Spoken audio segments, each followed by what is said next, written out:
Well, keeping our eye on the elections tonight, South Carolina voters can cast their ballots ahead of Tuesday's runoff election, but you only have until tomorrow at 5 p.m. to do it. Now, that runoff, again, is Tuesday. That's June 28th.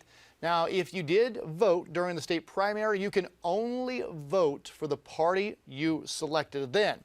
If you did not vote in the primary, you can still vote in the runoff election, so keep that in mind. An upstate candidate for the South Carolina House will stay in the race after questions over his eligibility. The decision comes from the South Carolina Democratic Party Executive Committee after two protests.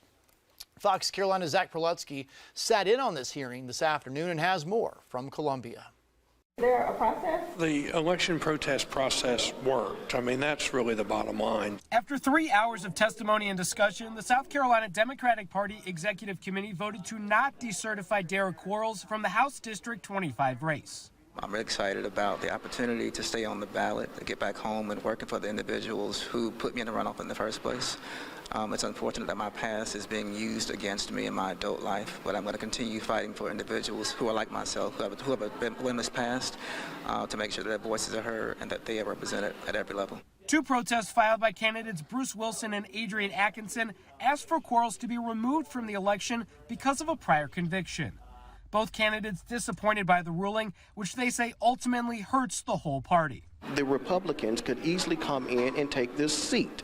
And so they're playing with this, hoping that something else happened, and it may not happen. So why play with that? Why not just do the right thing from the beginning? They deserve a free, fair election with qualified candidates. We've held that seat in the Democratic Party for a long time. We don't want anything to come against that, and we don't want anything to jeopardize us losing that seat to the Republican Party. Quarles pled guilty to a grand larceny charge in 2004 and did not complete his sentence until 2008.